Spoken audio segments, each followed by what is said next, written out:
Greetings and welcome back to yet another daily run, and today we're playing Aziv again.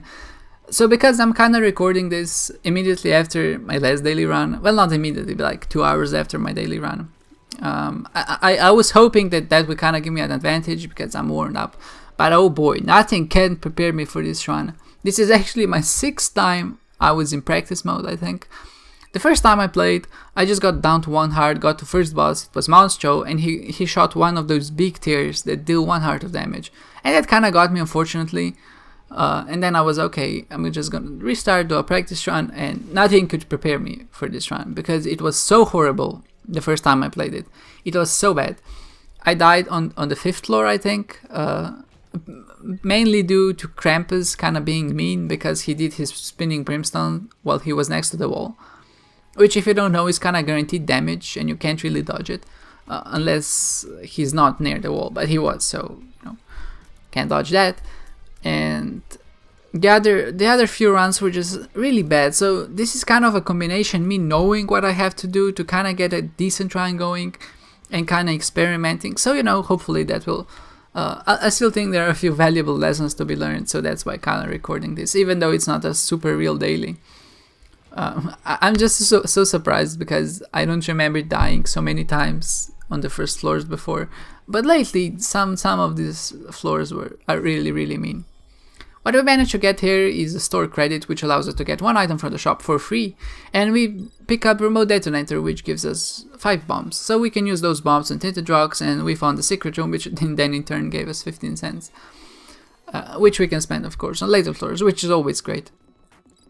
I pick up Steam Sale here because I think it will be valuable for us in the long run. I kind of know that this run is kind of shitty, so then I kind of rely on Steam Sale to kind of save me when I won't have enough money to buy items. Making items 7 cents instead of 15 really helps. Getting to 7 cents is kind of easy, getting to 15 can be kind of tricky sometimes if the run isn't friendly to you.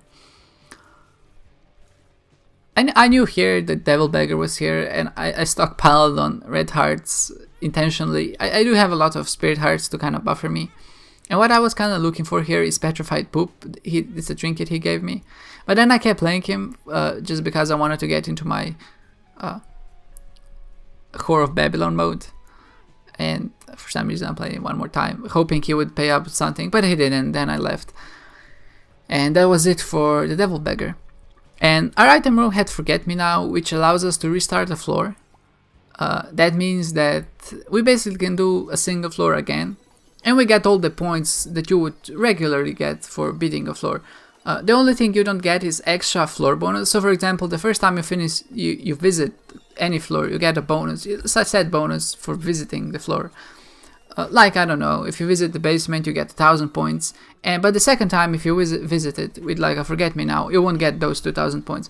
But any points you get from killing bosses or clearing rooms or enemies, that still counts towards your total score. So that's what I was kind of going for here. And usually you just really want to say Forget Me Now for bigger floors, because that means you can explore more rooms, kind of get more stuff. But because this run was so bad, because I played it before, I decided to use it early on, hoping that first of all I can get a good item in one of those easier floors, so to say. So if I restart on basement 2, I can do basement 2 again, and I was strong enough for basement 2.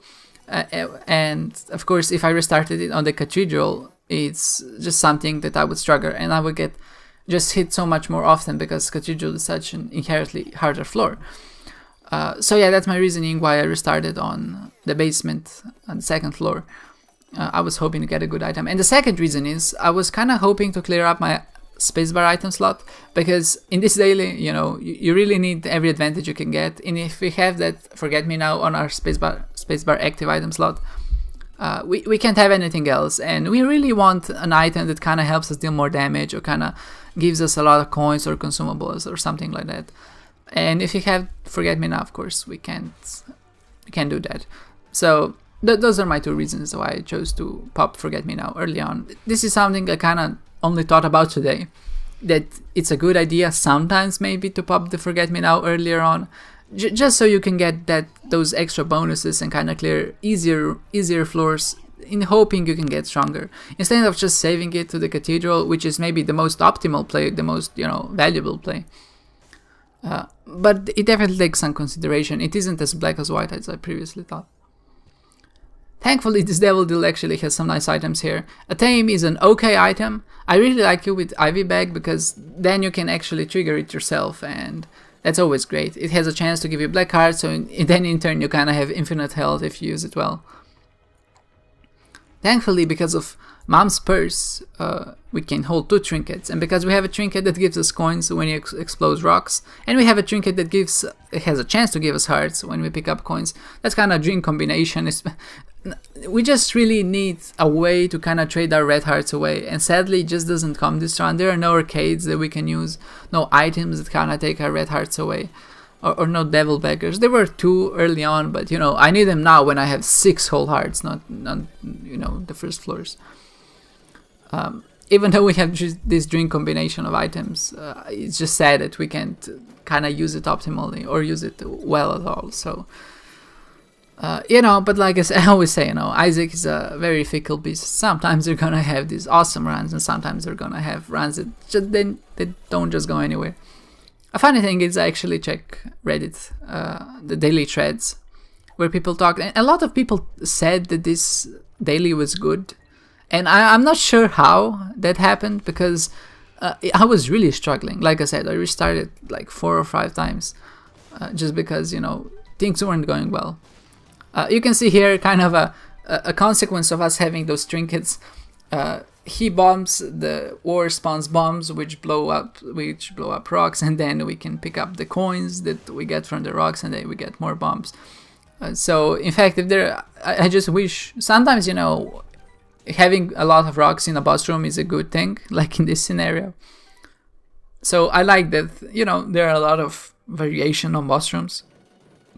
You have those long ones, empty ones, short ones.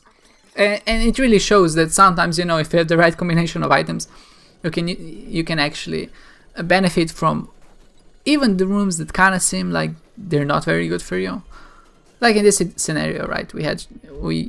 The rocks blew up, and we got a lot of consumables from it.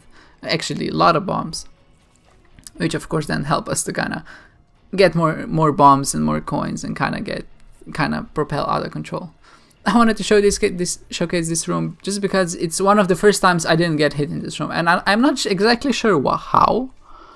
I didn't get hit without flight. If you have flight, this room is kind of trivial, but without flight, it can be very difficult. And somehow I didn't get hit, so I was very proud of that. At least some good play on this run, because I did play this run for like a few times, for like the 5th time.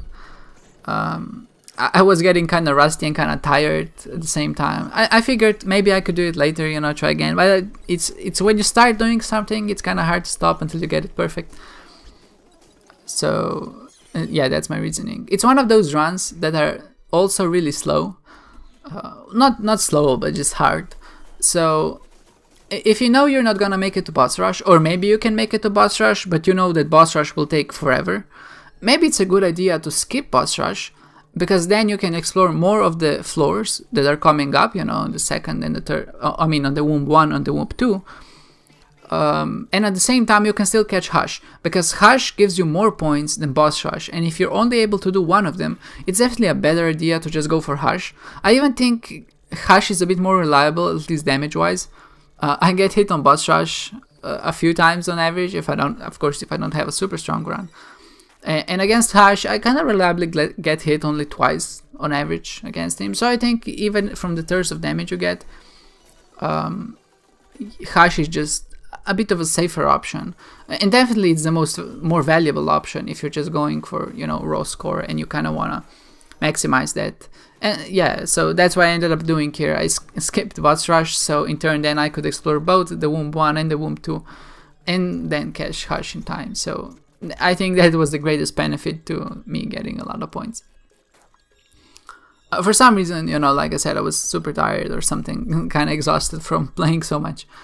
I get hit a lot here, and I'm sorry for that. It's not the best play in the world, and I'm kind of so happy I can just kind of look back on my mistakes and just record, commentate over a recording, to be technical, because it kind of allows me to see just how well things I'm doing. At the same time, this run wasn't very fun or opportunistic, so to say. There weren't really a lot of decisions to be made. Well, any decision I made in the first run was so super bad, I just kind of threw it out the window. So that's why I went with this practice run, which actually finished the run, which is kind of a necessity, I think, if you're gonna show daily, that you kind of have to finish it.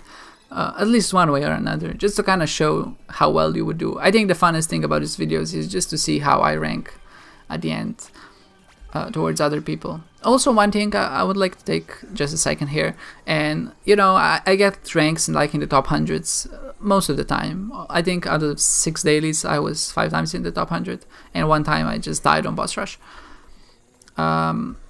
So that means, but you have to keep in mind that the scoreboards in the game are directly related to the game. So, and there are quite a few hackers sometimes, which means they get like 1,000,000 points, which is obviously impossible. So that kind of deflates our ranks. Well, my rank, but your rank too if you're playing a little. So I kind of try to post scores from the game and not Gridbot, which is an online leaderboard, custom fan-made leaderboard, which kind of tries to alleviate the hackers. So that's kind of the reason why I don't perform as well maybe as it would seem. For example, one of the dailies I was ranked 37th, but after you weed out the hackers I was actually 4th. So you know, that's a very big difference. You know, you go from the top 50 to like top 5. So yeah, that's just something to kind of keep in mind. You know, of course I'm not saying like I'm a super good player, because obviously, you know, you can see from this video that I'm not the best player in the world, but I feel like every run we do, we can learn something new together. And just because I do have so much time and experience in this game, at least I can see and analyze my game and see just kind of what I did wrong. But like I said, this daily was just a black box for me. I just didn't know kind of how to tackle it, and you know, that's just sometimes it's gonna happen. And if others kind of did it, and you know, if someone caught boss rush and hush at the same time, kudos to them. That's very good, I think. But thankfully it does only go to Cathedral. If this run actually went to the chest, I would be a bit more frustrated than I am right now. But it does only go to Cathedral, so that kind of allows us to finish here. And with just an Isaac fight remaining, I'm not gonna slow it down just because it's a very standard Isaac fight, I guess. No real tricky dodges, I just used my invisibility frames to kind of get him. And you can see my damage penalty is 7,000, which is just amazing. And I would rank in around the 33rd place, something like that. And yeah, all in all, that's it for this daily. Thank you guys for watching. I hope I didn't disappoint you too much with this one. And I'll be sure to be back tomorrow with a better daily. And yeah, stay tuned guys, and I hope to see you next time.